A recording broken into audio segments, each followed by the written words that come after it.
Bismillahirrahmanirrahim. Assalamualaikum warahmatullahi wabarakatuh.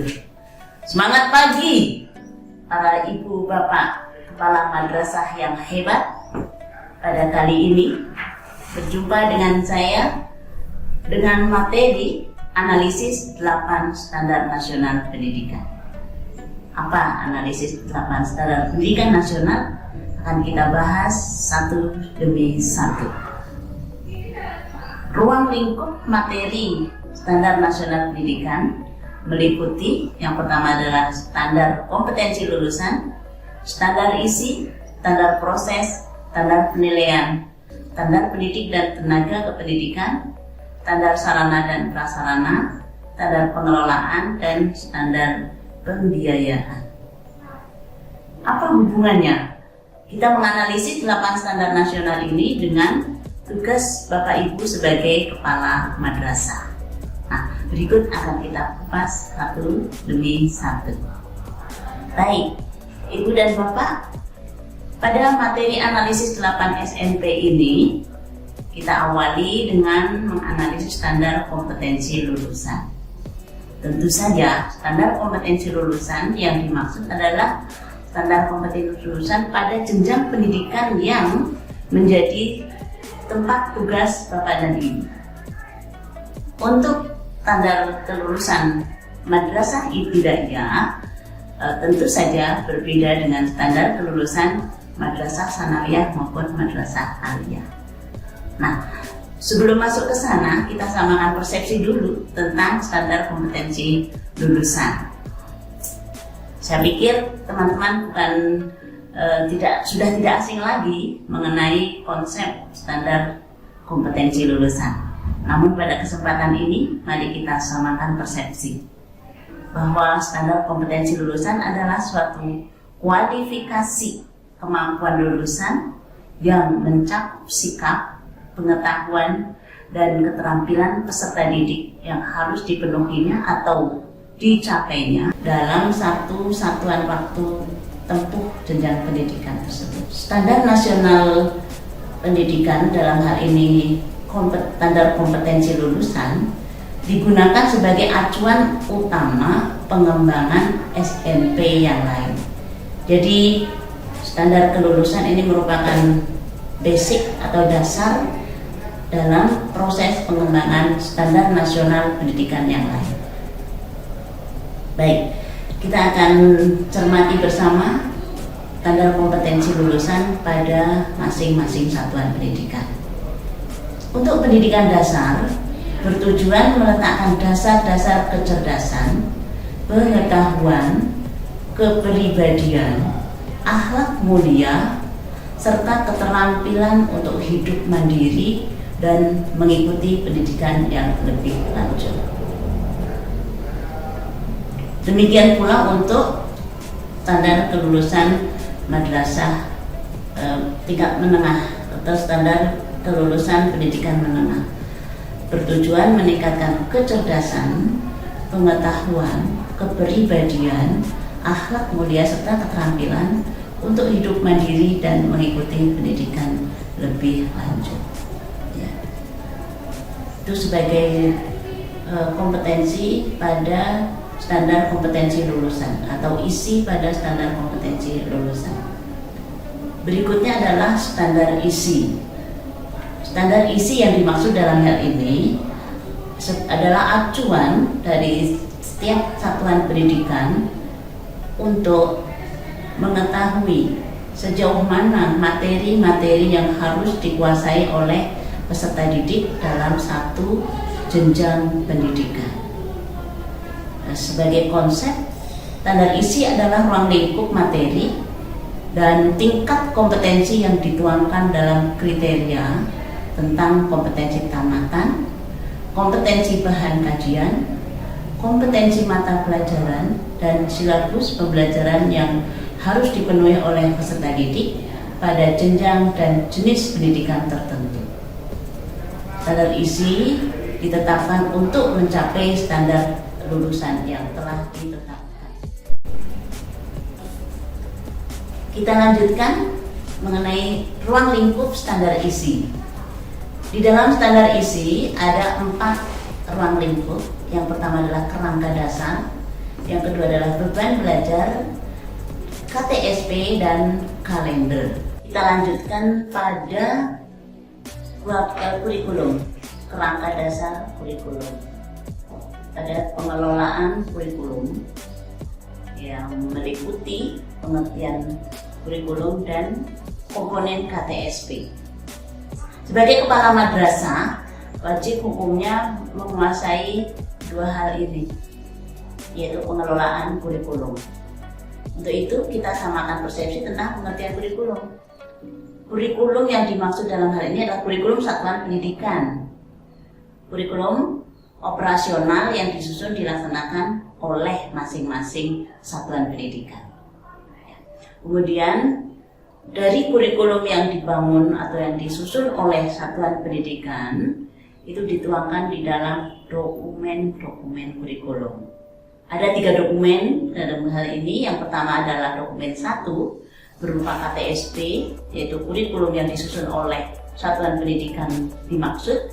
Kemudian dokumen 2 adalah silabus, serta dokumen 3 adalah RPP yang disusun oleh para pendidik di satuan pendidikan tersebut. Kita lanjutkan pada standar yang ketiga. Standar nasional yang ketiga adalah standar proses. Setelah dibangun kurikulum yang menjadi acuan satuan pendidikan, maka diprogramlah standar proses pada satuan pendidikan tersebut. Standar proses yang menjadi acuan dalam pelaksanaan pembelajaran, proses pembelajaran didefinisikan sebagai kriteria mengenai pelaksanaan pembelajaran pada satuan pendidikan untuk mencapai standar kompetensi lulusan, dan dikembangkan mengacu pada standar isi dan standar kompetensi lulusan.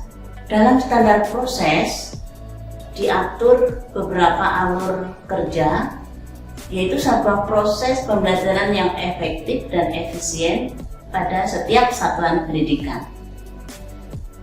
Alur kerja yang dimaksud meliputi proses perencanaan, pelaksanaan, penilaian, dan pengawasan.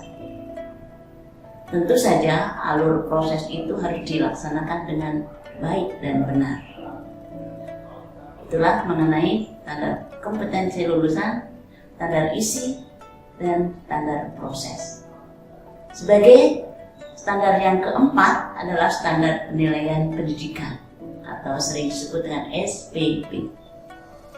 Di dalam standar penilaian pendidikan itu dibahas mengenai lingkup, tujuan, manfaat, prinsip, mekanisme, dan prosedur instrumen penilaian hasil belajar peserta didik yang digunakan sebagai dasar dalam penilaian hasil belajar pada pendidikan dasar dan pendidikan menengah. Kemudian di dalam standar penilaian dibahas pula mengenai penilaian otentik atau penilaian yang sesungguhnya, authentic assessment. Didefinisikan sebagai penilaian proses pembelajaran dengan menggunakan penilaian otentik, yaitu menilai kesiapan peserta didik, proses, dan hasil belajar secara utuh. Kemudian di dalam standar penilaian kita harus pahami bersama tentang prinsip-prinsip penilaian. Penilaian yang harus dilakukan oleh para pendidik di satuan pendidikan pastikan memenuhi prinsip sahih, terpadu, sistematis, beracuan pada kriteria, menyeluruh, adil, objektif, terbuka, akuntabel, dan edukatif. Itulah prinsip-prinsip penilaian yang mestinya dilakukan oleh para pendidik di tiap-tiap satuan pendidikan. Kemudian kita bahas mengenai macam-macam penilaian pengetahuan. Pada penilaian pengetahuan, kita kenal adanya tes tertulis, penugasan, dan tes lisan. Tes tertulis adalah tes yang soal dan jawabannya secara tertulis. Kemudian penugasan adalah sebuah pemberian tugas kepada peserta didik untuk mengukur kemampuan pengetahuan secara individual maupun kelompok. Sedangkan tes lisan adalah pertanyaan-pertanyaan perintah atau kuis yang diberikan oleh pendidik secara lisan kepada peserta didik untuk mengetahui kedalaman pemahaman peserta didik terhadap materi yang dibelajarkan. Kemudian setelah kita bahas mengenai pengetahuan atau penilaian pengetahuan, macam-macam penilaian pengetahuan, kita bahas pula mengenai macam-macam penilaian sikap. Di dalam penilaian sikap ada 4 macam jenisnya, ya. Yang pertama adalah observasi atau pengamatan, yang kedua penilaian diri, dan yang ketiga adalah penilaian antar peserta didik. Yang keempat, jurnal. Di penilaian sikap, yang utama harus dilakukan adalah observasi, karena penilaian observasi ini sangat otentik pada diri siswa. Dalam hal ini, pengertian penilaian sikap berupa observasi adalah sebuah teknik penilaian yang dilakukan secara berkesinambungan dengan menggunakan indera, baik secara langsung maupun tidak langsung, dengan menggunakan instrumen yang berisi sejumlah indikator perilaku yang diamati. Kemudian penilaian diri, mari kita samakan persepsinya, bahwa di dalam proses penilaian diri itu melatih kejujuran peserta didik, yaitu dengan cara peserta didik diminta untuk mengemukakan kelebihan dan kekurangan terhadap pengamatan dirinya sendiri. Kemudian penilaian antar peserta atau sering disebut penilaian antar teman. Penilaian ini dilakukan dengan cara meminta peserta didik untuk saling menilai terkait dengan pencapaian kompetensi. 3 hal penilaian yang bisa dilakukan dalam penilaian sikap ini tentu saja ada kelebihan maupun kelemahannya. Karena itu, seyogianya para pendidik ketika menerapkan jenis-jenis penilaian sikap ini harus tepat, pandai mencermati, dan saling melengkapi dari penerapan jenis-jenis penilaian sikap ini, dengan maksud agar penilaian yang dilakukan itu benar-benar otentik, memenuhi prinsip-prinsip penilaian yang sudah kita bahas tadi. Kemudian sebagai bentuk penilaian sikap yang terakhir adalah jurnal. Jurnal merupakan catatan pendidik di dalam dan di luar kelas yang berisi informasi hasil pengamatan. Nah, untuk jurnal ini bisa dilakukan oleh guru kelas atau guru mata pelajaran, dan terlebih khusus adalah guru PKN dan guru pendidikan agama dan budi pekerti pada tiap-tiap jenjang satuan pendidikan. Kemudian kita bahas mengenai macam-macam penilaian keterampilan. Di dalam penilaian keterampilan ada 4 macam. Yang pertama adalah penilaian kinerja atau praktik, ya. Yang kedua adalah penilaian proyek. Yang ketiga penilaian portofolio, dan yang keempat adalah penilaian produk. Yang dimaksud dengan penilaian kinerja atau praktik ini adalah sebuah bentuk penilaian yang menuntut peserta didik atau siswa mempraktikkan dan mengaplikasikan pengetahuan yang sudah dipelajari. Kemudian penilaian proyek diartikan sebagai tugas yang harus diselesaikan oleh peserta didik menurut periode atau waktu tertentu. Jadi ada batasan waktu yang sudah ditentukan oleh guru untuk siswa menyelesaikan proyek dimaksud. Dan ini harus terprogram, ya, agar mudah proses pelaksanaannya. Kemudian penilaian portofolio. Penilaian portofolio ini adalah mengukur tingkat kemajuan artefak yang dibuat oleh peserta didik yang di dalamnya menunjukkan tingkat kemajuan pemahaman atau tingkat kemajuan kompetensi peserta didik. Kemudian penilaian produk yang dinilai adalah produk yang merupakan hasil aplikasi dari pengetahuan yang dimiliki oleh peserta didik dalam waktu tertentu. Di penilaian produk ini, yang membedakan dengan penilaian proyek, titik tekan penilaiannya pada hasil, pada produk. Kalau penilaian proyek, titik tekannya adalah dari mulai proses perencanaan, pelaksanaan, sampai pada pelaporan. Itu dia tadi beberapa standar penilaian, standar pendidikan, standar nasional pendidikan. Ada 4 standar yang sudah kita bahas. Selanjutnya kita akan bahas mengenai standar pendidik dan tenaga kependidikan. Pada standar pendidik dan kependidikan ini kita pilah menjadi 2. Yang pertama adalah standar pendidik, yang kedua adalah standar tenaga kependidikan. Untuk standar pendidik ini meliputi kualifikasi dan kompetensi. Ya, artinya standar pendidik dalam hal ini adalah guru. Guru dalam hal ini memiliki atau harus memenuhi standar pendidik yang ditinjau dari aspek kualifikasi yang ditunjukkan melalui bukti fisik ataupun standar kelulusan strata pendidikan yang ditempuhnya. Untuk standar tenaga kependidikan ini harus meliputi kualifikasi pendidikan dan kompetensi.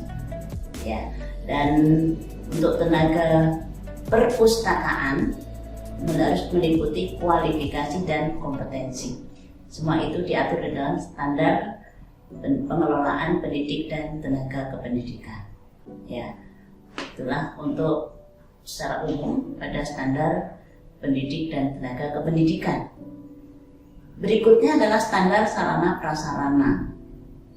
Untuk pengelolaan sarana dan prasarana di satuan pendidikan ini meliputi konsep sarana prasarana dan pengelolaan sarana prasarana. Ini sebagai kepala madrasah tentu harus menguasai segala hal yang terkait dengan sarana prasarana madrasah. Yang pertama kita bahas dulu konsep sarana prasarana. Sebagai pengertian dalam definisi sarana prasarana dibahas mengenai macam-macam sarana prasarana dan komponen sarana prasarana. Ya. Kemudian di dalam pengelolaan sarana prasarana dibahas melalui atau meliputi proses pengadaan, inventarisasi, pemanfaatan, dan pemeliharaan serta penghapusan. Jadi untuk pengelolaan sarana prasarana, kelima hal itu harus dikuasai teknik maupun prosedurnya. Ya. Baik, kita lanjutkan pada standar yang ke-7 yaitu standar pengelolaan. Di dalam standar pengelolaan ini merupakan ranahnya kepala madrasah pada aspek manajerial. Yang pertama, di dalam proses perencanaan dan pelaksanaan kerja sekolah diawali dari proses perumusan visi dan membuat rencana. Kemudian pelaksanaan kerja sekolah. Di dalam proses standar pengelolaan juga dibahas mengenai MONET, yaitu monitoring dan evaluasi atau pengawasan dan evaluasi. Di dalam proses pengawasan dan evaluasi itu dibahas mengenai konsep, kemudian penyusunan program, dan pelaporan serta tindak lanjut MONET. Di dalam konsep dibahas apa itu pengertian dari pengawasan dan evaluasi, baik mengenai tujuan, manfaat maupun prinsip. Kemudian di penyusunan program dibahas tentang instrumen monitoring dan evaluasi serta sistem monitoring dan evaluasi, dan diakhiri dengan pelaporan dan tindak lanjut monitoring dan evaluasi. Sebagai standar yang terakhir adalah standar pembiayaan. Sebuah satuan pendidikan tidak akan berjalan tanpa adanya biaya, tanpa adanya pengelolaan pembiayaan. Nah, di dalam standar pembiayaan kita bahas mengenai konsep keuangan sekolah, sumber-sumber pendanaan sekolah atau madrasah, perencanaan keuangan madrasah, pembelanjaan keuangan madrasah, pengawasan keuangan madrasah, dan pertanggungjawaban penguasaan madrasah. Baik, inilah pengangkat dari materi analisis standar pendidikan, standar nasional pendidikan. Pada pembelajaran sinkronus atau pada pembelajaran langsung nanti melalui Zoom ataupun melalui live chat, kita akan diskusikan lebih mendalam lagi